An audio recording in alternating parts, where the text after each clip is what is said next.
Assalamualaikum lovely students, welcome to BioFlow. Before watching this video, make sure you like, comment, share and subscribe.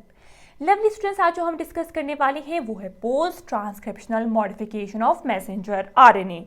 सबसे पहले lovely students, अगर हम post को समझेंगे, post का मतलब होता है आफ्टर, ठीक है। ट्रांसक्रिप्शनल यानी ट्रांसक्रिप्शन का जो प्रोसेस था, ट्रांसक्रिप्शन एक ऐसा प्रोसेस है जिसमें डीएनए से मैसेंजर आरएनए की फॉर्मेशन होती है। मॉडिफिकेशन का मतलब होता है चेंजेस। तो लवली स्टूडेंट्स, ये एक ऐसा प्रोसेस है जिसमें मैसेंजर आरएनए में चेंजेस जो है वो होती है, मॉडिफिकेशन होती है। और ये जो चेंजेस होती है ये कब होती है? ट्रांसक्रिप्शन के प्रोसेस के बाद जो है मैसेंजर आरएनए में चेंजेस आती है। Lovely students, post transcriptional modification of messenger RNA को हम मैसेंजर आरएनए प्रोसेसिंग भी कह सकते हैं कि यहाँ पे जो है मैसेंजर आरएनए जो है वो प्रोसेस होता है। Messenger RNA non functional messenger RNA से फंक्शनल मैसेंजर आरएनए में चेंज हो जाता है। अब lovely students, non functional messenger RNA का मतलब क्या है? नॉन फंक्शनल मैसेंजर आरएनए एक ऐसा मैसेंजर आरएनए होता है जो आगे ट्रांसलेशन का प्रोसेस जो है वो नहीं कर सकता। और मैच्योर और फंक्शनल मैसेंजर आरएनए एक ऐसा मैसेंजर आरएनए होता है जो आगे ट्रांसलेशन का प्रोसेस जो है वो कर सकती है। अब लवली स्टूडेंट्स, आपको पता होना चाहिए पोस्ट ट्रांसक्रिप्शनल मॉडिफिकेशन जो है वो सिर्फ यूकैरियोट्स में होता है। ये बहुत ही इंपॉर्टेंट पॉइंट है। अब क्वेश्चन ये है लवली स्टूडेंट्स, ये सिर्फ यूकैरियोट्स में क्यों होता है, ये प्रोकैरियोट्स में क्यों नहीं होता? तो लवली स्टूडेंट्स, आपको पता होना चाहिए कि यूकैरियोट्स में जो ट्रांसक्रिप्शन होता है वो न्यूक्लियस में होता है और ट्रांसलेशन जो है वो साइटोप्लाज्म में होता है। तो मैसेंजर आरएनए जो है वो न्यूक्लियस से मूव करता है और साइटोप्लाज्म में प्रेजेंट राइबोसोम के पास जाता है ताकि पॉलीपेप्टाइड प्रोटीन की फॉर्मेशन हो सके। तो लवली स्टूडेंट्स, इस जर्नी में जिसमें मैसेंजर आरएनए न्यूक्लियस से जो है वो निकलता है और साइटोप्लाज्म की तरफ जाता है, राइबोसोम की तरफ जाता है, इस जर्नी में जो है साइटोप्लाज्म में प्रेजेंट बहुत सारे एंजाइम्स होते हैं जिसका नाम है न्यूक्लियेजेस और फॉस्फेटेजेस। लवली स्टूडेंट्स, ये न्यूक्लियेजेस और फॉस्फेटेजेस जो है वो मैसेंजर आरएनए की जो है वो एनिमीज होते हैं, वो दुश्मन होते हैं। उनका काम क्या होता है कि जैसे ही मैसेंजर आरएनए आएगा हम उस मैसेंजर आरएनए को डिग्रेड कर सके। तो इससे बचाने के लिए, यानी न्यूक्लियसेस और फॉस्फेटेजेस से मैसेंजर आरएनए को बचाने के लिए जो है हम मैसेंजर आरएनए में कुछ चेंजेस वगैरह करते हैं ताकि मैसेंजर आरएनए जो है वो इस न्यूक्लियसेस और फॉस्फेटेजेस से जो है वो सेफ हो सके। और लवली स्टूडेंट्स, आपको पता है कि प्रोकैरियोट्स में जो है वो सिर्फ साइटोप्लाज्म होता है, न्यूक्लियस प्रोकैरियोट्स में प्रेजेंट नहीं होता। तो ट्रांसक्रिप्शन और ट्रांसलेशन का प्रोसेस जो है वो दोनों जो है वो साइटोप्लाज्म में होता है। इस वजह से lovely students, post transcriptional modification जो है वो प्रोकैरियोट्स में नहीं होता। और लवली स्टूडेंट्स, इसका एक सेकंड रीजन भी है कि ये post transcriptional modification of messenger RNA सिर्फ यूकैरियोट्स में क्यों होता है, क्योंकि यूकैरियोट्स में जो मैसेंजर आरएनए की फॉर्मेशन होती है by the process of transcription, उस मैसेंजर आरएनए में बहुत सारे इंट्रोन्स रीजन प्रेजेंट होते हैं, यानी नॉन कोडिंग रीजन्स प्रेजेंट होते हैं जो किसी भी प्रोटीन को इनकोड नहीं करते हैं।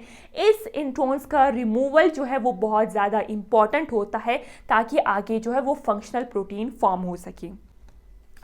अब लवली स्टूडेंट्स, हम इस प्रोसेस को स्टार्ट करते हैं। लवली स्टूडेंट्स, जिस तरह मैंने आपको बताया कि post transcriptional modification of messenger RNA ये प्रोसेस सिर्फ यूकैरियोट्स में होता है। तो आप देख सकते हैं यूकैरियोट्स में यहाँ पे न्यूक्लियस प्रेजेंट है, ये जो मैंने ड्रॉ किया है ये न्यूक्लियस है। न्यूक्लियस में डीएनए प्रेजेंट है और डीएनए से मैसेंजर आरएनए की फॉर्मेशन हुई। इस प्रोसेस को हम क्या कहते हैं? ट्रांसक्रिप्शन कहते हैं।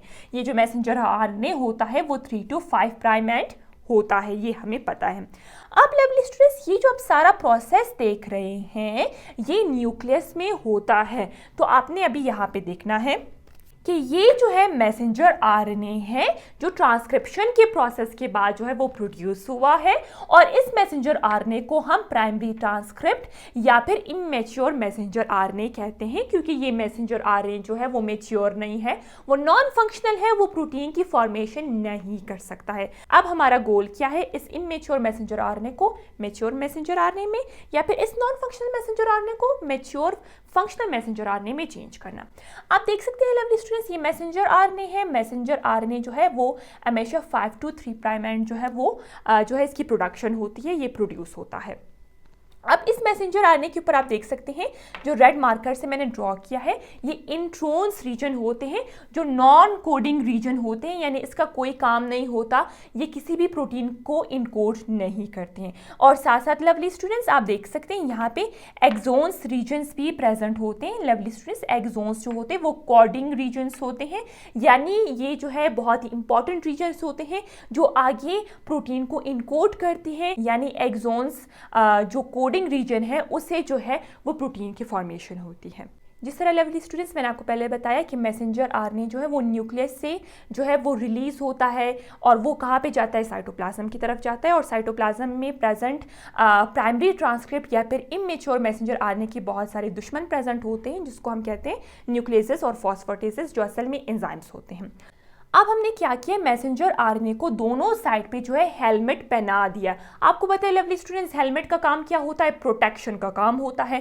तो ये हेलमेट जो है जो in the form of cap और पॉली ए टेल जो है मैसेंजर आरएनए के दोनों एंड्स पे जो है वो अटैच हो जाते हैं। तो इसका काम क्या होता है, मैसेंजर आरएनए को प्रोटेक्ट करना from nucleases and phosphatases which are present inside the cytoplasm. अब लवली स्टूडेंट्स आप देख सकते हैं इमेच्योर मैसेंजर आरएनए के 5 प्राइम एंड पर, ये आपने गौर से सुना है, 5 प्राइम एंड पर जो है वो कैप अटैच होता है। अब कैप क्या है, कैप जो है बहुत सारे मॉडिफाइड गवानीन्स होते हैं, गवानीन न्यूक्लियोटाइड्स होते हैं जिसको हम कैप कहते हैं, जो हमेशा 5 प्राइम एंड की तरफ जो है अटैच हो जाते हैं। और आप देख सकते हैं लवली स्टूडेंट्स 3 प्राइम एंड पे जो है मैसेंजर आरएनए के 3 प्राइम एंड पे जो है पॉली ए टेल अटैच हो जाता है। अब लवली स्टूडेंट्स ये पॉली ए टेल क्या है, पॉली ए टेल का मतलब होते हैं बहुत सारे एडेनिन न्यूक्लियोटाइड जो है वो मैसेंजर आरएनए के 3 प्राइम एंड पर जो है वो अटैच हो जाते हैं। आप देख सकते हैं ए जो मैंने यहाँ पे लिखा है, यानी पॉली बहुत सारे, ए टेल यानी एडेनिन का एक टेल जो है वो अटैच हो जाता है। और ये कितने एडेनिन न्यूक्लियोटाइड होते हैं, 150 से लेकर 200 एडेनिन न्यूक्लियोटाइड्स होते हैं जो 3 प्राइम एंड पर जो है वो अटैच हो जाते हैं। ये दोनों यानी पॉली ए टेल और कैप जो है वो एज अ हेलमेट का काम करती है और मैसेंजर आरएनए को प्रोटेक्ट करती है। अब लवली स्टूडेंट सेकेंड प्रोसेस में होता क्या है, स्प्लाइसिसोम्स होते हैं जो कॉम्प्लेक्सेस होते हैं जो न्यूक्लियर आरएनए और प्रोटीन से मिलकर बने होते हैं, जो मैंने ब्लैक मार्कर से ड्रॉ किया है। इस स्प्लाइसिसोम का काम क्या होता है, ये जो है इंट्रोन्स रीजन जो मैंने रेड मार्कर से ड्रॉ किया है इसको रिमूव करवाता है। आप देख सकते हैं लवली स्टूडेंट्स, इंट्रोन्स जो रेड मार्कर से मैंने ड्रॉ किए थे वो अब रिमूव हो गए, जो नॉन कोडिंग रीजन्स थे जिसका कोई काम नहीं था, यानी वो किसी भी प्रोटीन को इनकोड नहीं करते थे। इस प्रोसेस को हम क्या नाम देंगे, स्प्लाइसिंग प्रोसेस कहेंगे या फिर स्प्लाइसिंग ऑफ मैसेंजर आरएनए कहेंगे, जिसमें स्प्लाइसिसोम जो है वो इंट्रोन्स को रिमूव करवाता है। अब सिर्फ एक्सोन्स रह गए। एक्सोन्स जो कोडिंग रीजन्स थे, जो बहुत ही ज़्यादा इंपॉर्टेंट थे, जो आगे प्रोटीन को इनकोड करते थे, अब वो रीजन्स रह गए। और लवली स्टूडेंट्स आप देख सकते हैं इंट्रोन्स के रिमूवल की वजह से यहाँ पे स्पेसेस भी क्रिएट होते हैं। तो यहाँ पे एक एंजाइम होता है जिसको हम डीएनए लाइगेज एंजाइम कहते हैं।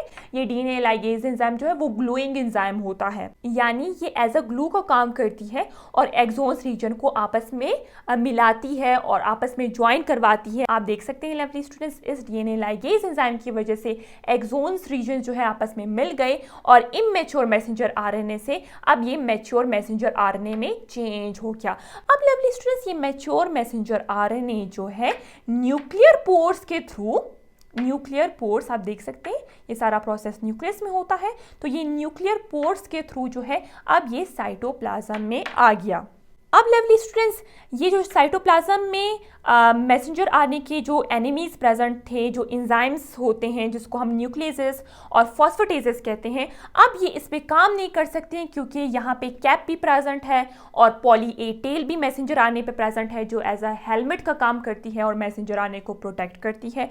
अब ये मैसेंजर आरएनए जो है राइबोसोम के पास जाएगा और कौन सा प्रोसेस होगा, ट्रांसलेशन का प्रोसेस होगा। यानी एक ऐसा प्रोसेस जिसमें प्रोटीन की फॉर्मेशन होती है। आप देख सकते हैं लवली स्टूडेंट्स, ये राइबोसोम जो है पॉलीपेप्टाइड प्रोटीन या फिर प्रोटीन की फॉर्मेशन जो है वो कर लेता है। तो लवली स्टूडेंट्स, ये था post transcriptional modification of messenger RNA, जिसको मैसेंजर आरएनए प्रोसेसिंग भी कह सकते हैं। अगर आपको ये वीडियो पसंद आई तो अपने वीडियो को लाइक ज़रूर करना है और चैनल को सब्सक्राइब करना है।